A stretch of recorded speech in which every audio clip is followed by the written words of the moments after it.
Nenek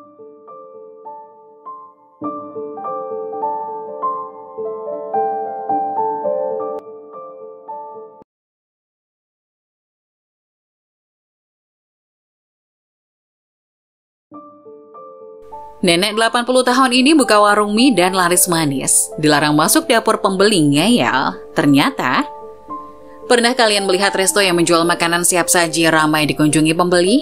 Lantas kerap merasa penasaran bagaimana si owner membuat resep rahasianya. Apakah ada resep khusus atau cara membuatnya? Ia membuka sebuah warung mie baru. Warungnya ini laku keras. Rasa masakannya pun sangat enak dan membuat ketagihan. Tapi tahukah kamu, kalau mau makan mie buatan Nenek Ija, ternyata membutuhkan perjuangan? Satu harinya Nenek Ija hanya menjual 100 mangkok mie, tidak lebih dari 1 mangkok pun. Banyak orang yang kemudian berkomentar, nenek ini sungguh mengesalkan, sengaja menyusahkan konsumen yang ingin membeli mie. Percuma rasanya enak, kita tidak usah kesini lagi ya.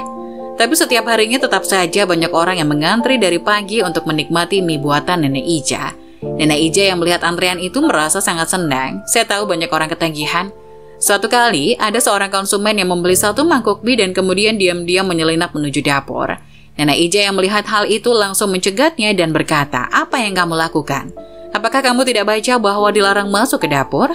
Konsumen itu menjawab, "Aku cuma mau tambah 1 mangkok mie lagi. Memangnya apa yang disembunyikan di dapur sampai-sampai semua orang tidak boleh melihat ke dalam?" Nenek Ija berkata lagi, "Kamu bicara sembarangan, restoran mana yang memperbolehkan konsumennya dengan mudah untuk masuk ke dapur? Apalagi di sini, bagaimana kalau kamu mencuri resep rahasianya?" Semakin Nenek Ija berusaha mencegah orang masuk ke dapurnya, orang-orang malah semakin penasaran. Ada yang bilang pernah mendengar suara tangisan seorang wanita dari dalam. Mereka kemudian membulatkan tekad untuk meluruskan semua kabar yang beredar ini dan ingin memaksa untuk melihat apa isi dapur Nenek Ija sebenarnya. Mereka lalu mendatangi warung mie Nenek Ija. "Kami semua penasaran dengan isi dapur nenek. Pokoknya hari ini kami harus masuk dan melihatnya." Selesai mereka mengatakan kalimat itu, tiba-tiba dari dapur terdengar suara seorang wanita yang menangis. Nenek Ija bergumam, mengapa dia harus menangis sekarang?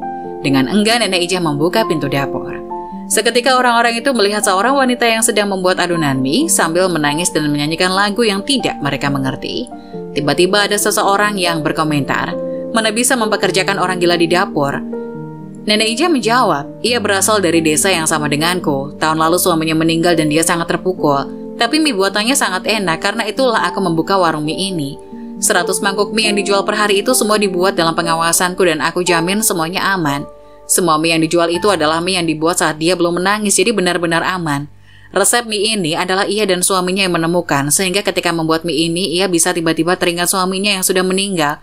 Ia akan langsung menangis. Karena itu aku membatasi hanya menjual 100 mangkok saja per hari. Mie yang kena air mata ini tidak akan aku jual kepada kalian. Lihat saja, semuanya aku buang ke sini." Nenek Ija kemudian menunjukkan sebuah tempat sampah besar yang berisi banyak adonan mie. Apakah kalian tahu bahwa hidupnya berkekurangan? Ia masih harus membesarkan anak-anak. Sehingga memohon kepada aku agar membuka sebuah warung mie dan aku pun setuju. Sekarang nasib warung ini akan aku serahkan kepada kalian semua. Apakah masih akan buka atau malah tutup? Sebenarnya, Nenek Ija bahkan tidak mengambil keuntungan sepeser pun dari warung mie ini. Orang-orang berkata, "Mie hari ini kami memang tidak mau makan, tapi besok dan seterusnya kami masih akan datang ke sini untuk makan." Begitulah warung mie itu tetap buka dan ketika anak itu tumbuh besar, Nenek Ija dan wanita itu menutup warung mie. Sebelum pergi dari sana, anak wanita itu membungkuk pada orang-orang dan berkata, "Terima kasih."